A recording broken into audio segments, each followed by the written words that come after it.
There's a cold, dark feeling that we often experience, sort of like a tension point, the epicenter of which is our gut, a sagging, drowning energy, as if it's pouring its vibrations into you. Could you raise your hands if you have ever experienced that feeling?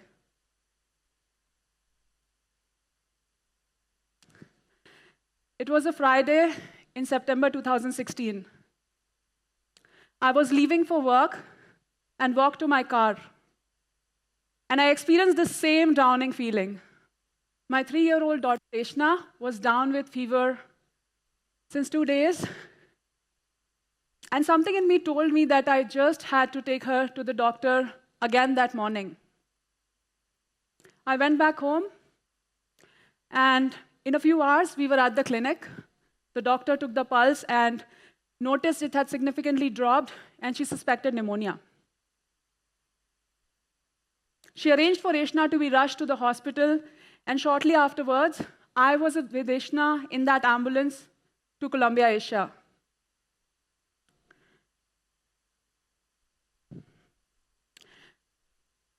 I remember asking the duty doctor in the ambulance about how's going to life unfold for us, when we reach the hospital. And all he was asking me was, what was her vaccination schedule? How many times she had urinated and how often? And all I could remember was the many ambulances and their blaring sirens that I remembered I had passed by with complete disregard. And a feeling of filth at the lack of my own empathy came on me. On arrival, the duty doctor did the chest X-ray, and we found that 2/3 of her right lung had collapsed. Everything moved quickly, and she was moved to the NICU, but her condition kept getting worse.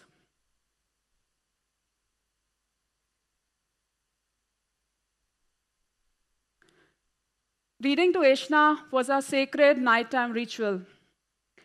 And I remember reading "Oh, the Places You Will Go" to her that night. It's an unusually complex yet meaningful book, even for an adult.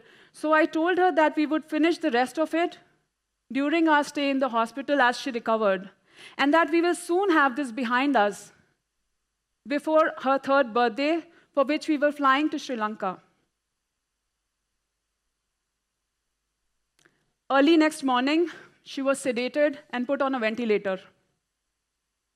By afternoon, we started seeing a greater rush of doctors and nurses by her bedside. More and more monitoring equipment, IV lines, tubes, and wires. And all of this was starting to impair my ability to think and process what was just happening. In evening, the head doctor called our family into one of the discussion rooms. In what I now remember, he was trying to tell us the possibility of Ishna not making it. Although we certainly didn't hear it like that. Around 1 a.m., later the same night, I was woken by a sudden beeping sound from one of the monitoring equipment, and a sinking feeling occupied me. In my heart of hearts, I knew where this was going. I walked to Ishna's bedside, and the doctor asked me if I wanted him to explain, to which I said, just tell me what I need to know. The bacterial pneumonia had developed into septicemia that infected her bloodstream, leading to a multiple organ failure.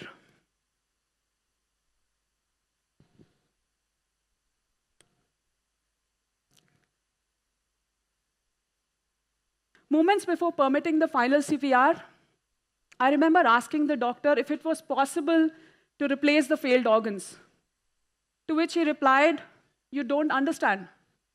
I didn't. But it was not medicine, but human mortality that I didn't understand. Early Sunday morning, in less than 36 hours, from that drowning experience I first felt in my parking lot, we had to let Ishna go. Since she was highly sedated when she left us, there were no goodbyes, no opportunity to say all that needed to be said. And there was plenty of it.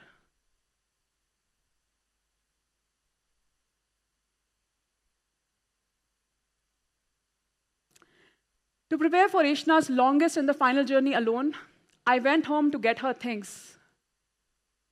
When I returned to the hospital, I saw her nose oozing with blood from the ventilator wires that had been taken off. Her body swollen with all the glucose that was pumped into it. But worse was to see her body naked on the NICU bed. And this filled me with disgust for medicine. And it was a reflection of how we treat matter when there is no life in it.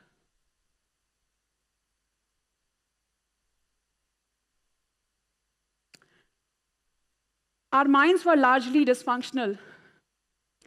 And we were grateful to the people who came there that early Sunday morning so that we could borrow from their strength. Strength for organizing numbing logistics such as where we would put Ishna to rest and how we will take her there. And that experience made me realize that our grief was communal after all. We hadn't let Ishna alone anywhere, and leaving her alone here in the middle of nowhere made me feel so pungent. You come back home to a bunch of papers. That is all there is to your child. That Sunday was the longest day in my life. And I realized how painfully long grief can feel. And for days afterwards, I had jarring experiences, even metaphysical, that I didn't want to know were a reality or a mere distortion from an altered state of consciousness I was experiencing. Even with all its excruciating pain, they were cheerfully reassuring. My only connection to my only child. It was an energy field of a different kind, vulnerable, compelling, even drowning, but one that gave me access to so many things that I want to share with you today. Things I believe are Ishna's true legacy that lives in me.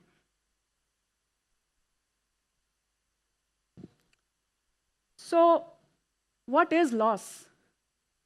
Loss is a deep, dark void, an altered state of consciousness.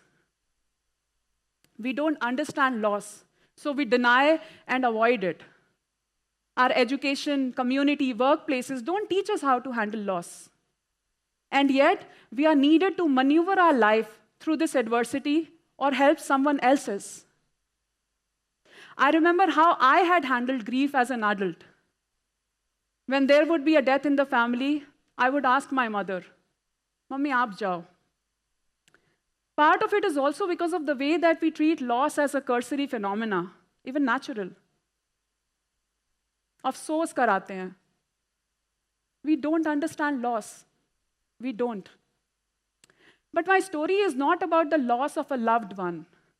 It is about loss in general.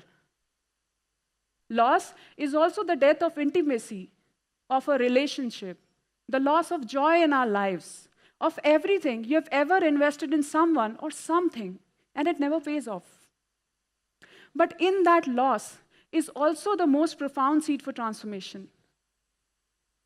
So, how do we embrace that loss and go through that transformation? And how can you be when you see loss around yourself? Very early on, after Ishna's loss, I decided to own my healing. Of course, some days life felt like such a drag. I would come back home to a deafening silence, take a shower without having to hurry up and no one banging on my door. Or finding a nursery that had finally started to look organized the way I wanted, and realizing how much I hated that cleanliness and how much I loved that mess. All of this order felt so empty.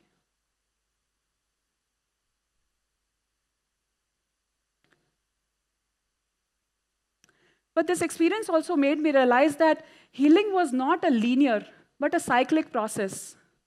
one in which we go through feelings of denial, despair, an artificial sense of control, and more. And it made me embrace my vulnerability in its entirety, not just the good parts, but the cracks it had made in my word. I realized that the longer and more intense grief is, the more longer it feels in time. And that we can't go through an adversity with a waiting state mindset, expecting it to sort itself out. The same thing is applicable in our workplaces. We get passed over for promotions, get fired, projects die, market forces change. It is uncomfortable, but it is a journey we need to take.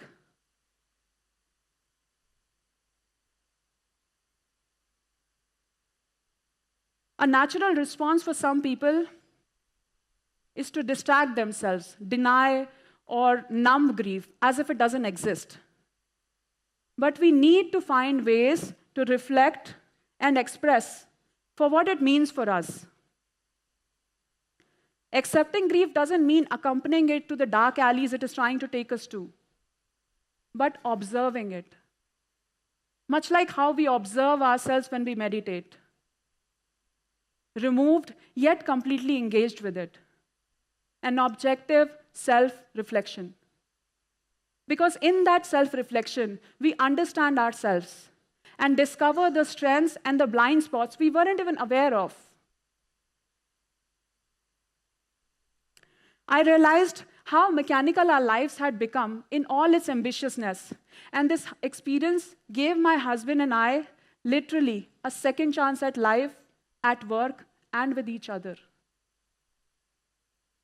We became more mindful of each other's presence, something we hadn't experienced in 6 years of marriage, and a mutual purpose of why we were to take this journey together started to emerge. I realized that I could still be ambitious, but grounded, and that these two virtues were not in conflict with each other, but supported each other. As I advanced in my career, I occasionally felt a shallow sense of fear, hassled by technology, of being an imposter. But I discovered that these feelings meant I was stretching and growing. And I learned to work with these feelings productively. But more importantly, found a deep reservoir of courage that I still bank on. Another of these epiphanies was at work, where I was finding it difficult to work effectively with someone. But I realized that the difficulty was not in the person, but my own self, feeling threatened and intimidated by his presence. The moment I realized this, I could work backwards in cultivating self-assurance. It is like knowing your place in the word. The final thing I learned is, how can we be with someone as they are going through a loss? The answer to that is presence. I remember the day following the Sunday. The feeling of denial was strong in the family. People from my husband and my office came by to visit us. Amongst these people was one specific colleague, and he was someone I had barely chatted with. But on that day, when I hugged him for the first and the only time, I could tell he was fully absorbed with me in my grief. And feeling his presence made me feel so liberated. And that was when I learned that presence could be activated by anyone. So what is presence? We usually think of presence as charisma or power, but this experience taught me it was far from it. Presence is when somebody absorbs all of this without trying to meaninglessly fill it, just absorbing it.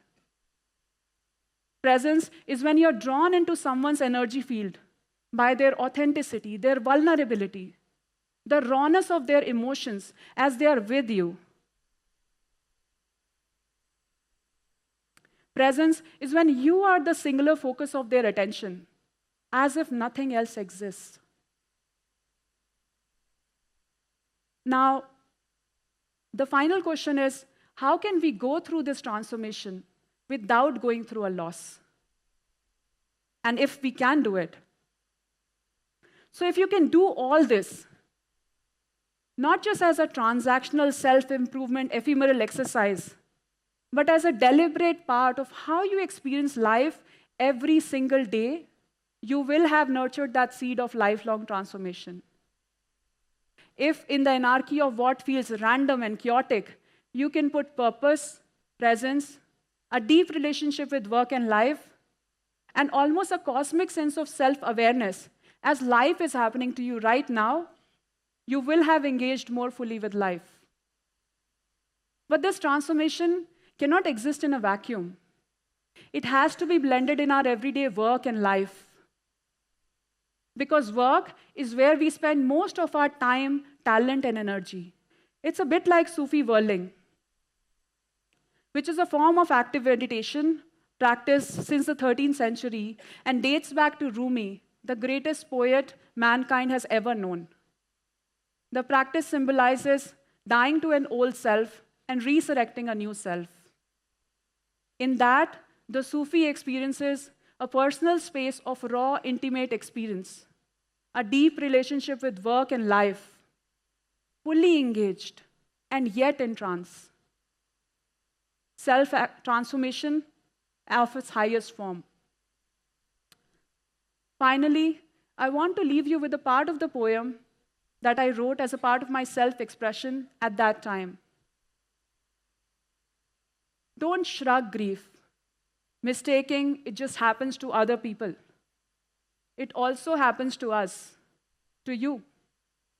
Yes, you can grieve, should grieve, but to suffer is a choice. Don't just hear, but listen. Let faith come. And faith came, a full circle. And in what I thought was to understand Ishna's loss, I understood life. And here's Meera. Thank you.